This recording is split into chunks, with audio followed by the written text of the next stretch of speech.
Radio Livno.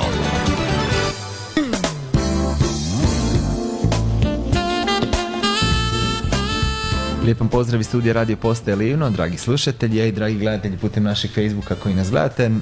U našem studiju je gost naš livanjski ovdje fratar iz naše župe Svih sveti, fra Bojan Martinović. Fra Bojane, dobro jutro. Dobro jutro i vama.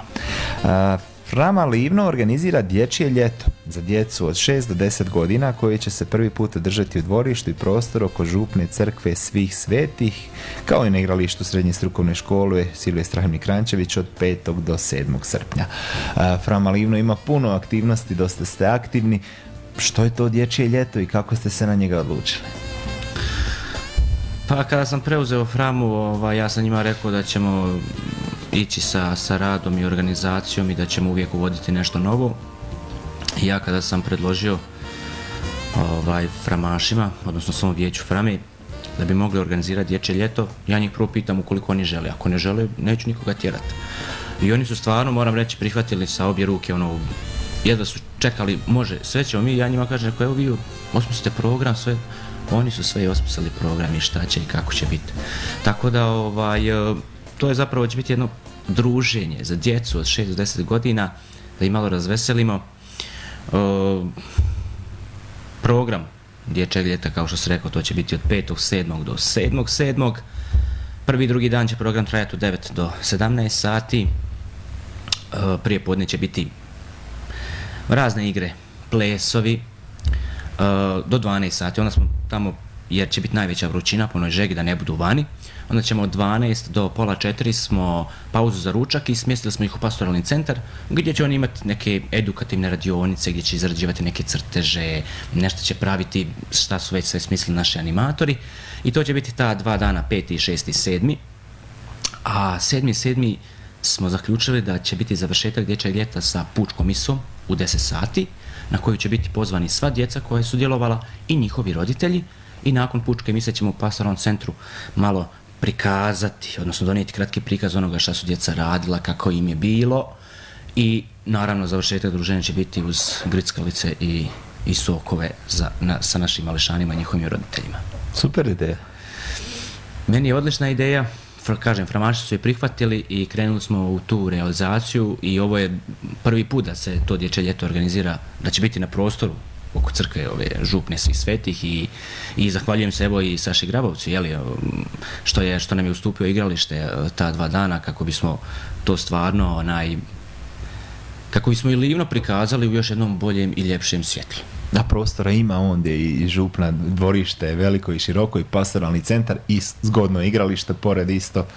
Jeste, da, i naravno znam da je i blizu i ceste, ali bit će uključeno jako dosta framaša koji će biti postavljeni uzduž igrališta sa one ceste, do pijace i sa one desne strane, i okolo crkve, tako da djeca će biti sigurna da neće nikako moći izaći na cestu, neće biti nikakvih, da se protekne u redu. Naravno, poslao sam i službeni dopis i policiju sam obavijestio i poslao sam i službeni dopis i domu zdravlja, tako da će biti tu i kola hitne pomoći za svaki slučaj, jer opet to su djeca mala, vrućine su, bit će i taj neki vodeni dan što oni, ja vjerujem, najviše žele i iščekuju, tako da na sve mislimo, na sve smo spremni, tako da jedva čekamo samo da to prođe, pa da onda mogu i ja malo na godišnji da sve tuđe. Prijaviti se djeca mogu, odnosno roditelji ih mogu prijaviti do 30. lipnja, ali tako? Jeste, kako, na koji način? Stavili smo prijave da su samo u župnom uredu, zato što smo napravili jedan formular koji roditelji trebaju ispuniti.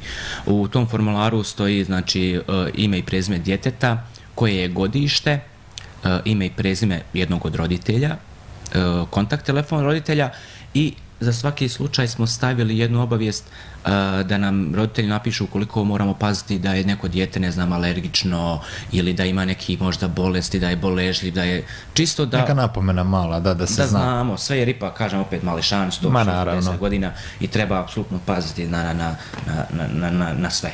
Ima jedna mala, prigodna, onako, simbolična kotizacija, ali tako? Naravno, to je čisto, da se sendvič pokrije. Upravo to, jer da djeca budu njima će biti omogućeno naravno i kroz ta 2 dana naravno i ručak. Sad u kojem obliku to još razmatramo, to će biti sve u skladu sa našim mogućnostima i naravno u skladu sa svim onim dobrim ljudima koji će nam znači pomoći na bilo koji način, da li kroz njihove darove da se to održi. 10 maraka po djetetu, ali tako? Jeste, da. Ne može simboličnije onako. Pa eto, uzeli smo čisto, da iskreno kažemo, ovo je prvi put da organiziram dječje ljeto, pa sam malo gledao kako su to ostali, jeli, pa vidim da su oni tako. A ima toga, je li tako? Pa ima, da, mislim da je prošle i pretprošle godine, ja mislim da je to bilo u Župi Ljubunčić, dječje ljeto, a i ta dječja ljeta se organiziraju diljem, znači Bosne i Hercegovine, u nekim župama, naravno oni koji se dogovore sa svojim duhovnim asistentima i svećenicima koji tu djeluju. Dakle, sve kreće 5. do 7. Prijave su do 30. lipnja u župnom uredu. Rekao bih da roditelji možda malo i požure, ali tako, ili ima neki broj koji bi primili vi ili? Sad, budući da je ovo prvi put, da je ovo dosta velika župa, stvarno ne znamo koliki će biti broj djece prijavljenih, ali išli smo na to da koliko se prijavi, da se prijavi. Do 30.6. su prijave. A prijavi se 500 djece, za njih 500 ćemo napraviti nešto. Prijavi se 100, 200, koliko god, za njih ćemo napraviti nešto. Jer mi imamo jedan plan, ali imamo naravno uvijek i rezervni plan. Jer nikad ti ne znaš kako će biti vrijeme, a naš program ovisi o broju djece. Ako ti nemaš dovoljan broj djece, onda ne možeš ono što si osmislio. Naravno. Tako da broj djece je neograničen, koliko se prijavi, to je tako ove godine.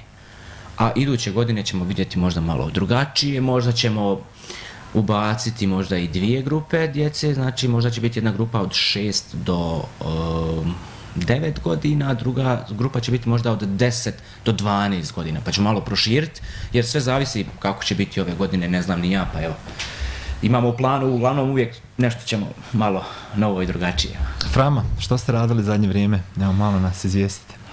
Pa, sad je bilo malo zatišje, da tako kažem. Prošli su i Božići, i Uskrsi, i Čajanke i sva ta neka događanja, jeli? Ali evo, imali smo planu i za Uskrs neku priredbu, međutim nismo uspjeli to realizirati. Tako da je sada zatišje i... Imali ste primanje u Framu, je li tako? Jesmo, 18.5. naravno imali smo primanje, dobro si mi napomenuo, tada je Frama proslavila 25. obljetnicu svoga postojanja, znači 25 godina kako već Frama Livno djeluje ovdje na ovim prostorima. Tako da, ali opet kažem, sad je malo i zatišje, završetak škole, uče, sve se to skupilo, treba završiti dosta maturanata, pa gdje će, šta će, kako će, tako da je sad malo zatišje. Ali opet, kada nas zovnu na primanje obećanja na druga mjesta, na primjer u nedjelju smo išli u Šujicu na primanje obećanja, prije tjedan dana smo išli u Bugojno na primanje obećanja, tako da kada nema nekih aktivnosti, onda ih malo nagradimo tim nekim putovanjima, čisto da ih malo, a i primamiš za buduće da budu aktivni i sudjeluju. Kako nam živi župa Fra Bojane? Sad slijedi ljeto je ovdje kod nas poprilično onako radno, vama rekao bih, krštenja, vjenčanja sprovodi, nažalost, uvijek ljeti ima onako 10 puta više, čini mi se. Jeste, da, sve si u pravu. I već polako kreće, ali naravno prije ljeta i svega toga imamo i proslavu Svetoga Ive. Tako je. Na groblju, jeli, tako da i tu treba isto, što mi iznenadilo, da se usprkos tome što je Sveti Ivan Krstitelj, na primjer, i u Podmlaću slavi kao veliko svetište, jeli. Prošle godine me iznenadilo i preprošeno, znači, uvijek je tako u Livnu. Koliko se ljudi iskupilo na uočnici, na sam dan kroz sve te mise. I pogotovo meni bude prelijepo na večernje misa sa blagoslovom djece, kada djeca dođe ispred, onda okupi se puno djece, ljepota je za vidjeti. Tako da prvo ćemo imati to, onda kreću sprovodi, što ti kažeš, nažalost, onda i vjenčanja, krštenja, i to će tako trajati tamo negdje do 9. mjeseca, I onda ponovo počinjemo ispočetka. A vjeronauk za krizmanike, prvo pričesnike, počinje škola, počinje Framo, jer preko ljeta nema onaj... Kao u sportu, nova sezona. Nova sezona počinje, da. Fra Bojana, hvala vam lijepa na dolasku ovdje u studio Radio Postaje Livno. Dakle, do 30. lipnja vi pozivate sve roditelje da prijave djecu od 6 do 10 godina starosti. Dječje ljeto, bit će super.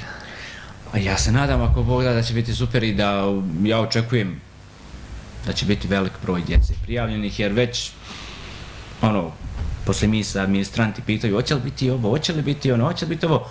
Ma rekao, bit će svega, rekao, samo ukoliko želite neko roditelj prijave, dođite, tako da ćemo za sve obezbijediti, a evo ja se nadam da će i svi, naravno ljudi dobre volje uvijek podržati naš rad, podržati ovu našu organizaciju kao što to rade i za Čajanku i za bilo koji Framin projekt, pa evo unaprijed se zahvaljujem i svim ljudima dobre volje za svaki vaš dar, kao i naravno financijsku pomoć kojom ćete nam olakšati da organiziramo zapravo ovo dječje ljeto, jer treba to sve i nahraniti i kupiti im sladolede i svašta te neke sitnice, jeli, jer djeca, ona su naše blago, naš zalog za budućnost.